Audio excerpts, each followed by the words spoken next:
Yeah, no worries. Great. Okay. It looks like we're live now. So, welcome to our RedFeather Mind Body Spirit Facebook Live event. I am Christopher McClure, and today we have a very special guest, writer, speaker, and spiritual leader, Sensei Tony Stultz, who is the most recently the author of the Three Principles of Oneness. We want to catch up today to learn more about this amazing book and about your how you came into what you do here. But I want to get a little background from you here first. So you're an ordained minister and internationally recognized mindfulness expert. Tony's spiritual teachings are featured regularly in magazines and television. He's the spiritual director of the Blue Mountain Lotus Society and many other entities here. It's amazing how this has grown for you. And you're author of numerous academic and popular works, including the Book of Common Meditation, Free Your Mind, The Four Directions of an Awakened Life, and you're contributing author to Life Cycles, Engaged Buddhism in the West, and Action Dharma. For over 30 years, Tony's unique four direction system of mindfulness, I do want to get into that. The four direction system of mindfulness has helped both individuals and groups in a variety of settings, including hospitals, prisons, universities, nonprofits, and corporations. He was featured presenter at the 2010 International Society Socially Engaged Buddhism Symposium and the Buddhist ambassador to the 2012 World Congress of Religion. His national service includes serving the families of victims of September 11th, Flight 93 tragedy, and first responders at Ground Zero. In 2013, he received the World Affairs Council Torch of Global Enlightenment Award. So it's an honor, really, to have you here today, Sensei. Likewise. Yeah, thank you so much. I was going through your book here today, and I got more out of it now than the first. This is something that just it gets better with time. The more you really look at it and delve into it here. So and it's really, I think it's really groundbreaking, this book, because it takes principles that for, I think, some that are complex and just breaks them down in a way that modern people can really understand and connect with. So, before we get into too much of that, I want to get a little bit about your background. What's your story like? How did this all begin for you? Well, it began when I was a very small boy. I felt called to, you know, the spiritual life or being a minister or teacher. I was raised in the Christian tradition, and uh, my mom was a independent spirit, so we went to the church where I had the preacher she liked the best. Mm-hmm. And then my wife was a cradle Episcopalian, so I ended up actually working in the Episcopal Church for about 8 years. Mm-hmm. But I had gotten into Buddhism when I was 10. I Okay. had had exposure to it through the TV series Kung Fu and Bruce Lee. Oh yeah, And, right. and then Classic. I was fortunate. My Aunt Kay was Japanese. And so I became her favorite nephew, and she just, was my first real teacher. Mm-hmm. And so it felt like home to me. And for a long time, I was trying to figure out how to do whether the Christian tradition or come out as a Buddhist. And so I did finally decide that, the Buddhist path was the one that was right for me. And so I've been doing that ever since. That's that's really cool. I mean, just how you went from one to the other. There's a story that I read about you about when you were a child. You wandered into the sacristy or something. Yep. Yeah. Okay. What was it? And Yeah. so it went. How old were you with that? I was only 5 or 6. Five And or 6 years old. Just illuminate with that story. It's a really cool story. I think just little things like that. Yeah. we went to church a lot. So we went to Yeah. church Sundays, Wednesdays, and, every day that something was going on. Hmm. And I just wandered off after the service was over Right. and into the sacristy. And I don't remember a lot about it, but I remember powerful impact that it had because the room smelled like incense, even though this was like a Christian church. Hmm. It smelled like incense. The robes were in there, Hmm. and man, I just had this moment where I just thought, this is my life. And Yeah. my mom, who was looking for me Hmm. and couldn't find me, was a little frantic Yeah. when they found me there. Uh-huh. She wasn't really upset when I told her what had happened. She was Hmm. excited about that. Yeah, no, there's something really special about that story. Thanks for sharing it. And the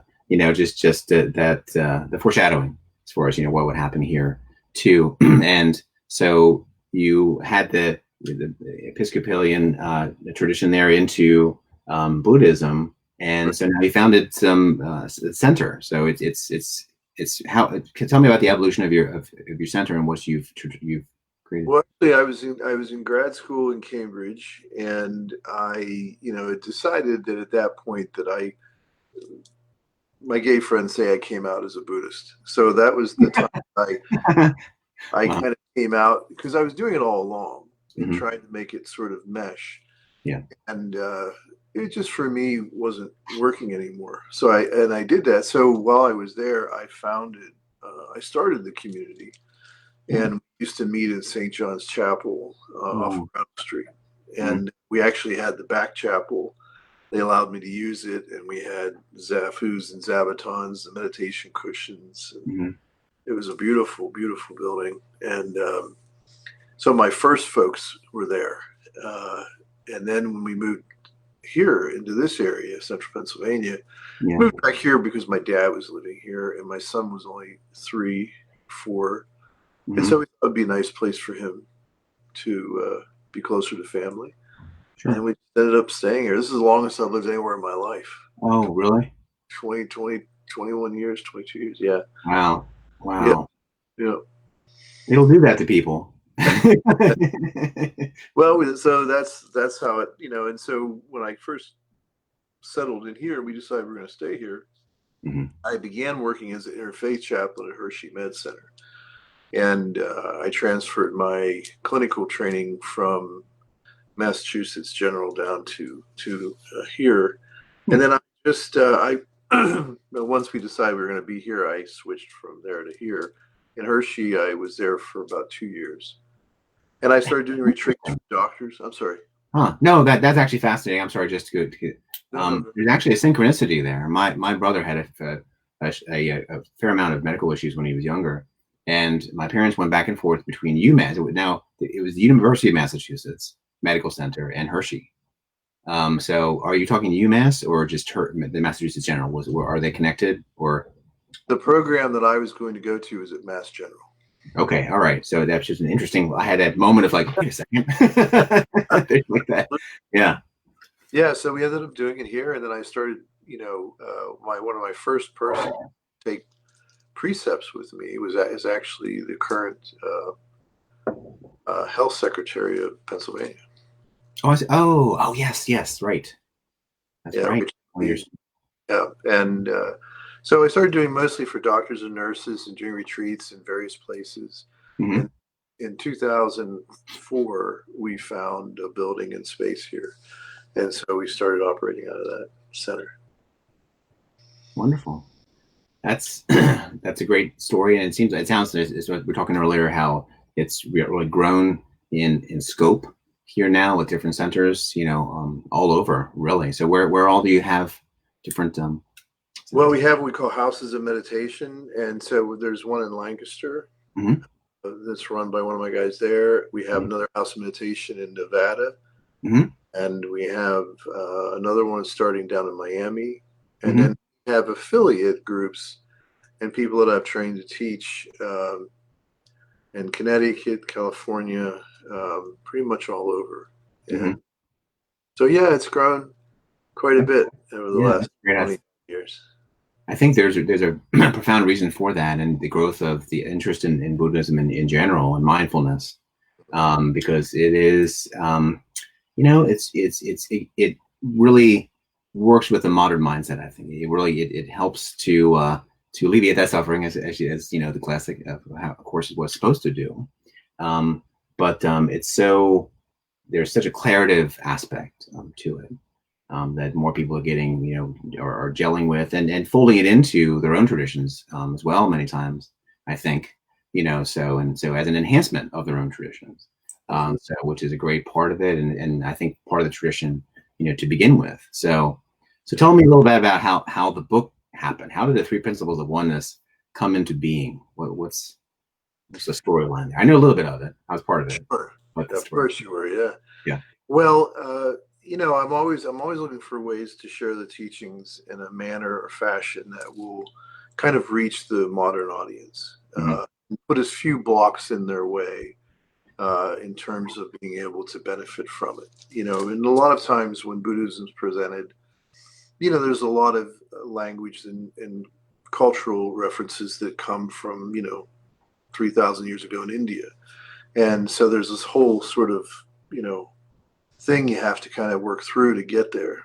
And I've always wanted to take the essential aspects of the message and make them as accessible as possible for folks. So I was inspired, to try to do that with what are considered the three universal teachings in Buddhism. So these three universal teachings, which are called the three seals or the three marks of the universe. I wanted to present them in a way that I felt would be, hopefully able to communicate that clearly for folks living in the 21st century. That's how it came about. And I wanted, sometimes in Buddhism, some of the terminology can be misunderstood, like when people talk about impermanence, or they talk about the sense of self and so forth. And sometimes that can come across unclearly. And so I felt that by reimagining these three principles or three seals, hope that attempt anyways to try to do that. And I was inspired by one of my teachers, the late Zen teacher Bernie Glassman, and he reimagined some of the central teachings and tried to give them a new way of communicating them. So that was the inspiration as well. You speak of Sensei Bernie Glassman. I didn't ask you this before, but is there a specific lineage that you're following then? Say like Soto or other like Zen lineages with that?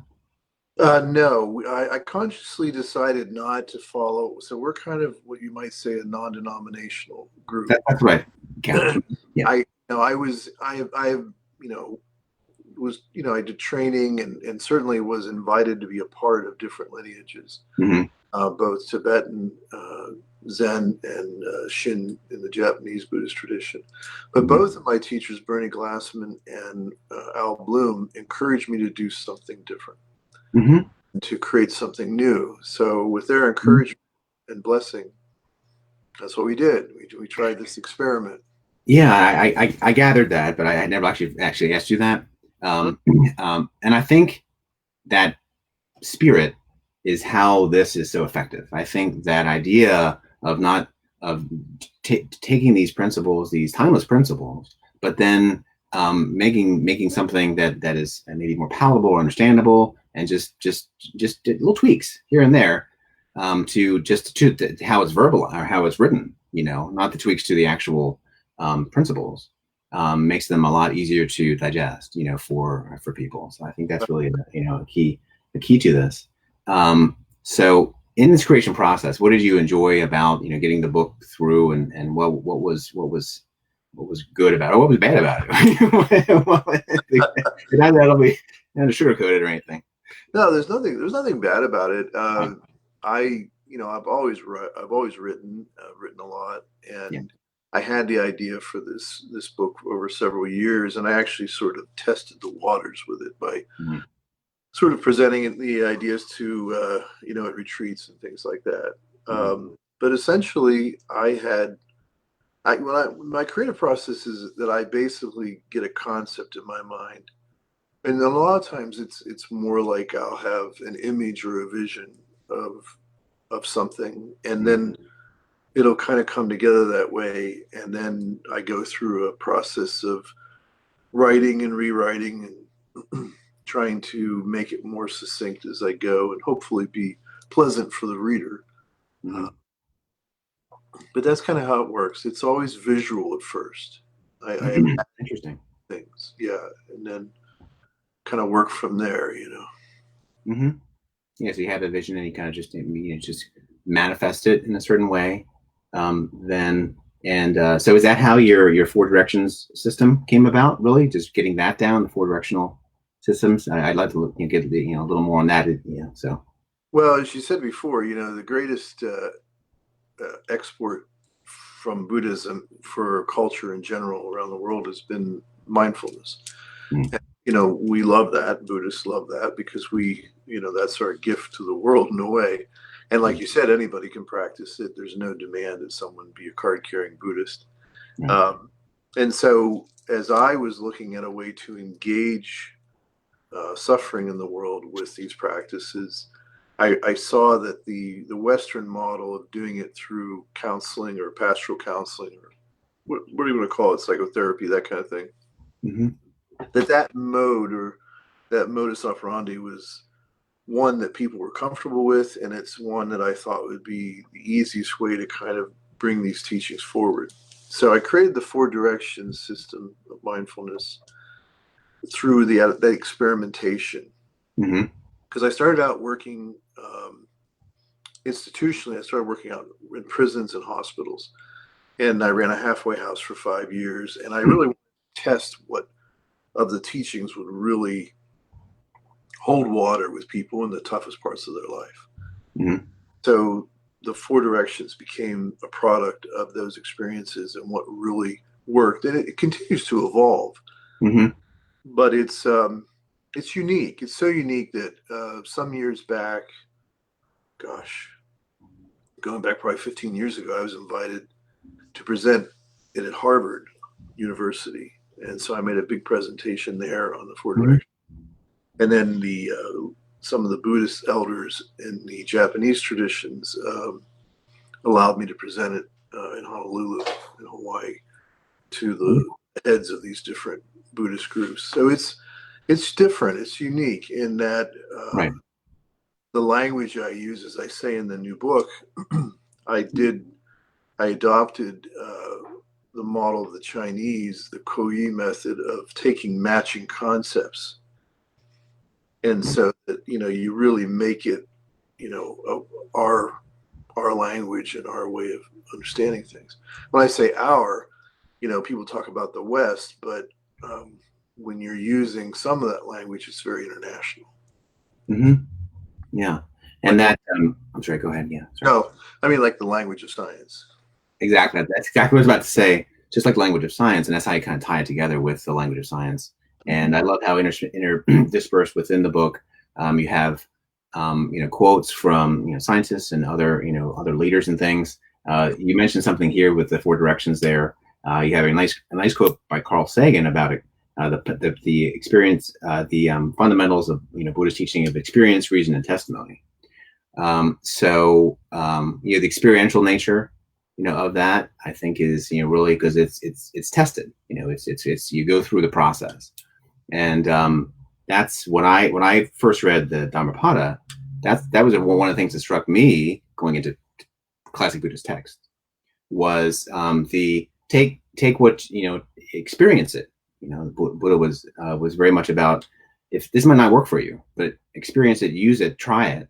Okay, if it doesn't work for you, fine. If it does, great. It was that experiential nature of things that is really profound, and I think why it connected then as a reformation of Hinduism, and then also too now, and why it's had that longevity, over time, as well. And so, but I think what you do there, with bringing that the language into into the modern era and the modern ways is really, again, why this, I think, connects so well. So Well, I wanted to, every religious tradition throughout time has had a model of how the universe works, and then the teachings, whatever their teachings were about living, were connected to that cosmology. So I think that's critical for individuals to have a real sense of harmony with how the world works and why things matter. And so for me, I felt that certainly it was very easy to do with the Buddhist tradition, was to help to do that for folks living today, so that when I'm teaching the cosmology or I'm going into the basic practices of Buddhism, I can use language that is normative in science to describe what I'm talking about. Now, I'm drawing metaphors from the universe that perhaps, others wouldn't, but I think it's pretty straightforward.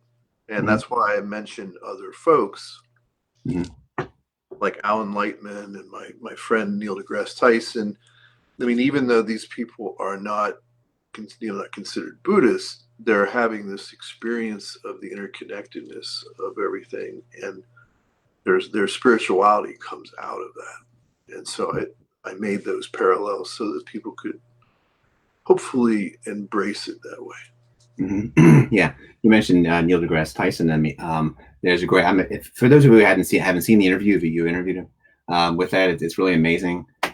So how that connection come into being really between you and him? Well, I'd known Neil a long time. I believe first met, he was a grad student at Columbia, but his brother Stephen, who is a very well respected artist, and I are best friends and have been for a long, long time. In fact, I'm the Buddha father or godfather of his son, and he is of mine. And that's actually the term, the Buddha father. Is that what that term? Well, that's what I'm. Are you his personal bodhisattva or what? So it's that was that connection, and Neil is Steve's brother. So I was very close to the family, and have been close to the family, going back 30 odd years. So yeah, that's how we connected.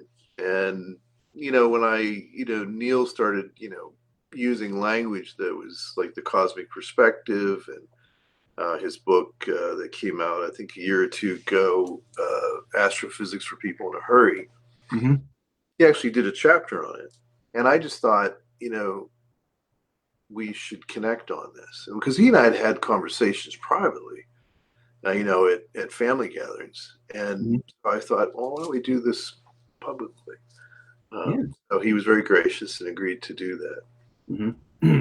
Yeah, and his personality and the way you gel together, the interplay is really fun. I mean, you look like old friends, and again, just the way it comes through is really heartwarming. Actually, Thank you. For those of you who haven't seen it, I would definitely. I'm glad you like it. Yeah, it was nice, and I got Neil to actually talk about things he doesn't normally discuss. Right. Good point. Not publicly, anyway. Right. Exactly. So here's the big question. So what, if anything, would you want people to take away from this book? So like if they remember one thing from the Three Principles of Oneness, what would that be? Can you compartmentalize that? Yeah. Well, the main thing I would want them to get from it is to realize that these principles that we talk about, this idea of oneness, that everything in life is interconnected, that we're not separate, that our idea that we live as separate beings, or that we, somehow are these, lonely individuals in a very cold and, uncaring, universe, that idea doesn't hold up when you really investigate the nature of the universe. Science reveals to us, the things that the Buddha was teaching, is that all life is interconnected. And when we really experience that sense of interconnectedness, that's what helps to heal us and helps to free us from anxiety, and allows us to start, working from a different way of being. When we're under that delusion of separation, that's, as I mentioned in my book, the neurologist Tanya Singer talks about that and says, we've actually been wired. That's what neurology shows us, for connection. And it's when we can't get those connections that the bad stuff in us, the neuroses and the negative behavior, comes out of us. But when we feel connected, that's when we grow, and that's what fires those reward centers in our brain, and just changes us in a good fashion. So that's the main message, is that this idea that we're separate, which creates so much of our suffering. is Yeah. not true, and you don't have to believe that from a religious point of view. You can go to science and see that this is actually the case. Exactly. Again, and I like how you kind of pair that with these then three practices to kind of like break yourself out of that. Relate to the calming clarity and creative change and compassionate action. Getting right. So it's Those like are the foundation. Yep, those are the foundations. So clarity is about learning how to live more mindfully. You mentioned Dhammapada, which is a very early text in Buddhism, right. and it's attributed to be the words of Shakyamuni. And the very first line of the very first chapter is essentially, with our thoughts, we create our experience of the world. And so mindfulness, that's the basis of it, that we can learn to examine the thoughts that create our feelings, that create our actions, and we can illuminate those thoughts or beliefs with reality. And the more real we get, the more we kind of clarify things, then that changes the interdependent relationship between our thoughts and feelings and actions. And so that's the basis of that part, that clarity. And then with change, what the teachings ask us to do is look at the universe. If there's one thing you could say about our universe, it's creative, and that nothing comes into being, nothing new comes into being in the universe without change. And so that change is not the enemy. And it seems that way sometimes, especially when we want things to change. Like we're all wanting this COVID crisis to go away. We want this change, right? Right. So that's how we feel. But the problem is when those changes we want don't occur, or the changes that we don't want to happen, that can create a lot of suffering. So this is a way of understanding change as an opportunity to create new things. So it's just like in our community, people can't really gather in our buildings. And so we started live streaming everything on Facebook. And, we might get 25, 30 people who show up for a meditation service, about an average of somewhere from 1,000 to 1,500 people each time from across the US, Canada, United Kingdom. So, there's an opportunity to reach more people in a way that we had never, so that's the kind of thing I'm talking about, is taking something and turning it into an opportunity to create something new. And then, the last one is really about our sense of identity. I think what creates so much suffering for us is when we limit ourselves to our own ego sense of identity. And part of the cosmic perspective, or part of awakening to the oneness of all life, is recognizing, someone like Carl Sagan said, that we are the universe awakening to itself and knowing itself. So it's a pretty fantastic premise.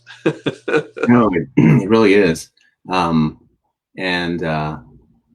so necessary, I'd say, right now. Especially with that, with everything that's going on, but things are always going on. I guess is the thing. Things are always going on. That's a perspective thing, that I had to learn for myself. It's like, man, these are tough times. But 20 years ago, people were like, oh, I can't believe this, or 50, 1,000 years ago, I can't believe this. These people, so there's always something. Every time is a thing. It seems like the writer Stephen King once said that in every generation there comes a plague. And it's interesting. It was the book The Stand, I think. Okay. But I remember as a young man, when AIDS first happened, and how devastating that was to everyone. So we go through these things, and they're difficult, and every group has had it. I think I think we live in a very comparatively good time. When you look at things again from a perspective, wow. I mean, I know how hard it is for the businesses and things of that nature, and my heart really goes out to those folks that have had to close or they've lost their livelihood. But when you compare it to World War II, or you compare it to other Mm-hmm. things going on in the world, we have it relatively better than Mm-hmm. any groups ever had it before as a species. I mm-hmm. Again, that doesn't take away from the terrible parts of it. Oh, of course. But as you said, there's always going to be. There's always going to be. That's why, one of the things that drew me to this practice was that it was about finding a sense of meaning and inner peace that transcended circumstances. Mm-hmm. That you weren't trying to always manipulate the outside world to fit your needs, that you were rather allowing your mind to adapt to the world as it was. And that was one of the things that really drew me to this practice. Mm-hmm. Yeah.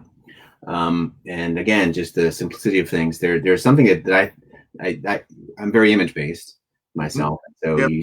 you talk about seeing a structure of things and then having it come into being, things like that. Could you explain to me why you feel that the flower is the oldest holy book on record and most enduring? What is that about? Well, so I'm very involved in interfaith work, and so often they'll ask us to bring our sacred texts. So Yeah. certainly, Buddhism has tons. There's thousands and thousands of texts. So our Bible would require a tractor trailer. But there's an old story in the Zen tradition about the Buddha holding up a flower, and one guy got it, Mahakashyapa. He got it, and understood. Mm-hmm. And so ever since then, I've used that as my model, and Mm-hmm. so do my students. And so when they ask us to present our sacred work, we'll bring a flower. Right. And the meaning of that for us is that nature is our sacred or holy text, that everything that we need to know about the universe and learn about how to live in harmony with the universe and with ourselves can be found by, again, yielding metaphors from nature and from the universe. Mm-hmm. And then the lotus flower, of course, in our tradition is a symbol of someone, the idea of being able to move from this sort of primordial ooze of evolution into the flowering of this humanity. That's a very powerful image, in the sense that a lotus flower in particular Mm-hmm. grows out of the dark mud and muck of things, and Mm-hmm. then it's drawn towards the sun. It unfolds above that water and drops new seeds to grow. So so that's why we use it. Yeah, no, it's a beautiful story and so so very powerful, as well. So I would say, so then among the tractor trailer's worth of texts and all your experience, is there any one person who's really inspired you? And that might be a really hard question. I'm sure you've had so many levels of inspiration, but who has inspired you, you think, most on this journey you've been through, which is so fascinating? Well, it's a really good question, and it's there's so many people that I could bring to mind. But when someone asks me, like, what inspires you the most, Mm-hmm. I would say that honestly, it's nature and the universe. That's the thing that inspires, Mm-hmm. at least to see the oneness of all life. But then, honestly, it would be my wife, my son, and my animal companions. They teach me how to realize oneness in this Mm-hmm. life. It's one thing to see it and to understand it. It's another thing to incarnate it in your relationships. And so those are the things that inspire me every day, is that dynamic of living out of that intimacy of oneness with those people Mm-hmm. that shape me. And you realize that you're so shaped by all those experiences. And I've been fortunate to have great teachers, from my Aunt Kay to Bernie Glassman. But Mm-hmm. it's life as your teacher, and life, the universe as your inspirer, and those intimate relationships that, for me, are the biggest inspiration. Mm-hmm. That's wonderful. Yeah. So it's that dynamic experience of really living it, takes away from the abstract nature of things sometimes, into the experiential and living it, which is where the real magic happens, the real magic of the intimacy Well, of and it's easy to be enlightened on a mountaintop. We always have to right, go up the mountain to see the guru up on the mountain, and the right. thing is, yeah, it's pretty easy to do that, practice equanimity in a cave, but the real You're equal with the rock. right, the real test, Rock, you and I are equal. Sorry. yeah, yeah, the real test is how you do it when you come down from that mountain, Right. Exactly. and Exactly. you chop wood and carry water, as they say, Right. Right. So yeah, so with all the time you're so busy, what are you reading right now? I mean, we work for a publishing company. What do you read right now? What inspire? I mean, so yeah, I'm curious. I always like to ask this question. Of course, yeah, no, it's a great. Well, honestly, I read mostly nonfiction, so Mhm. most stuff I'm reading is related to the stuff that turns me on every day. The book I just finished, actually last night,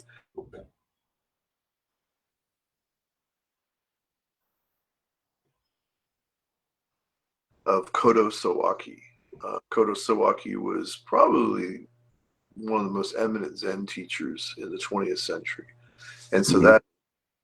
that book is and that book was, I think it was authored, Braverman is the author of that book. So Okay. that's probably the most recent. And then some, as far as fiction goes, I often will go back to the well of things that I've really enjoyed. And I actually just finished going through Bram Stoker's Dracula again. Okay. Part of Halloween, I love Halloween, so part of that is I try to dive into something. And I tell you, you forget how remarkable a book that is. Because everybody knows about that lore and legend, but to actually read Stoker's writing, uh, Mhm. it's pretty amazing. I must admit, I've never read that. I probably should. So you Recommend know, it. what's that? You recommend it? I do. Okay. I have read Mary Shelley's Frankenstein. So, within that too, you get so much. There's just you just there's nuances there, and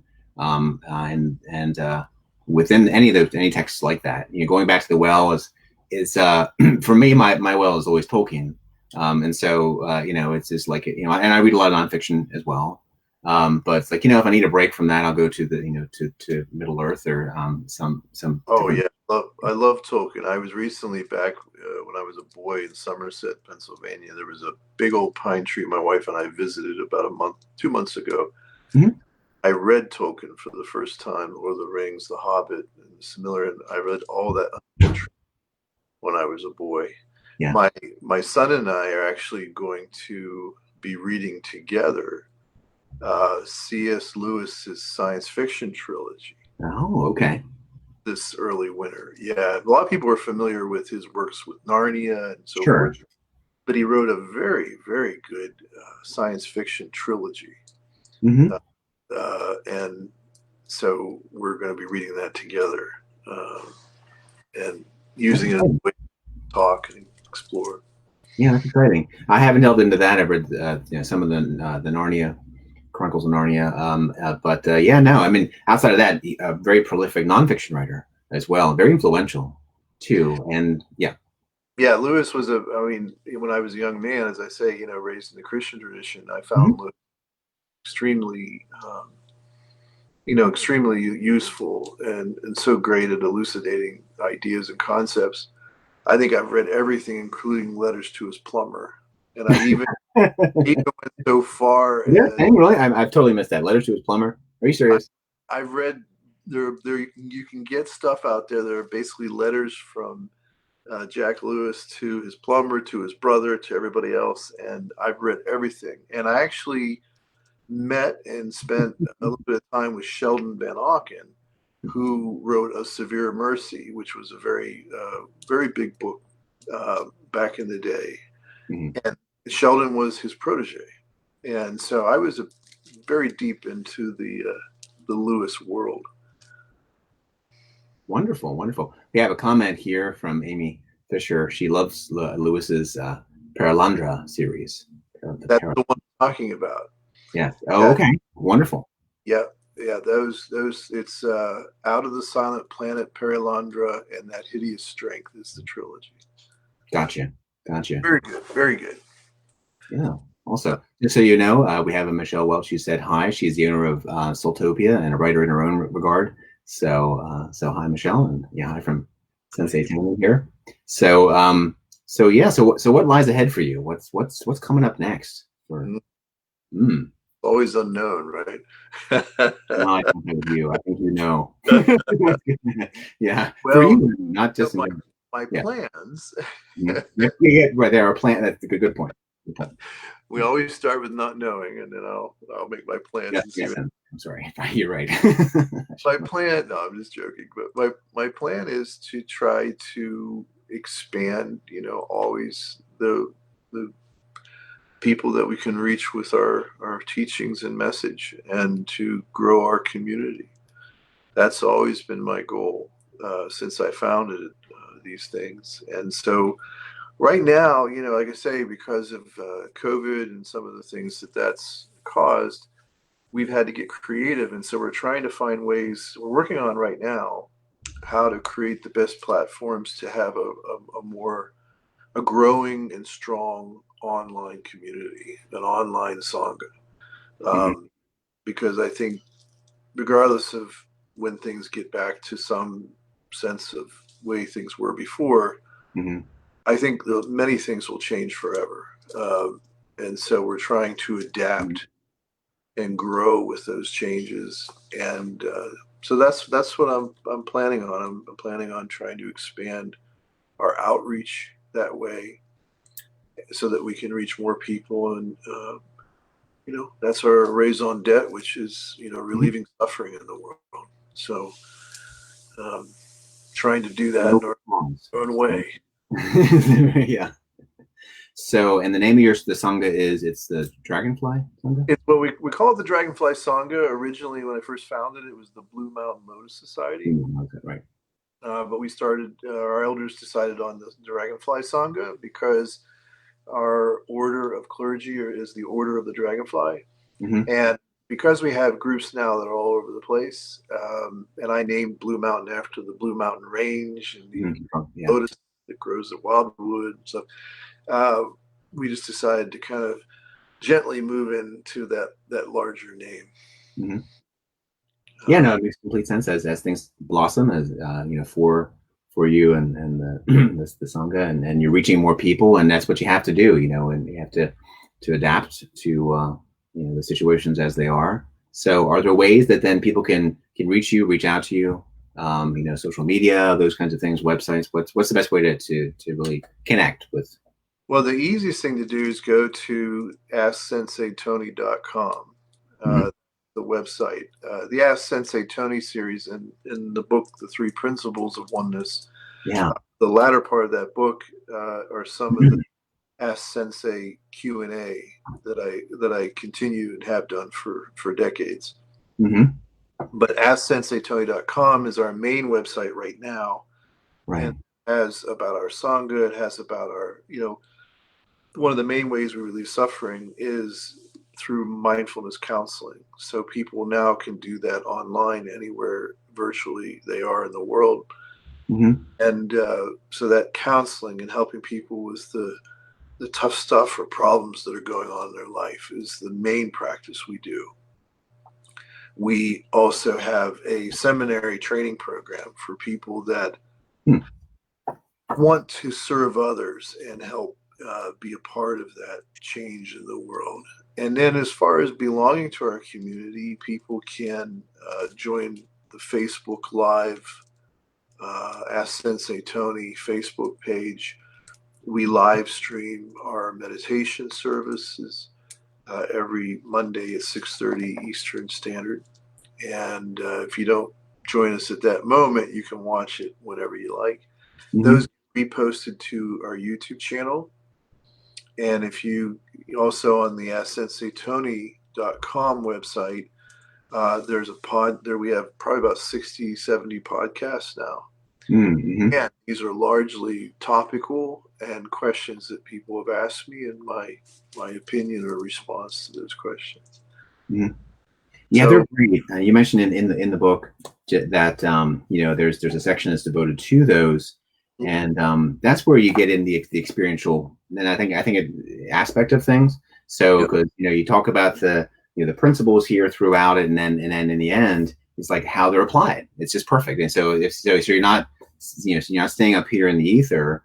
Not that the principles are anyway, but I'm saying that even as clear as they are, having those stories, having those questions and the way you answer them really hammers home those principles, in a very substantive way. So I think that's, and then that spills over into what you're doing with the video series and all of that. So that's great because it helps people to, really connect. They can see firsthand how these questions are answered, and because their experiences are very similar, whether it's difficulties people are having or questions or whatever.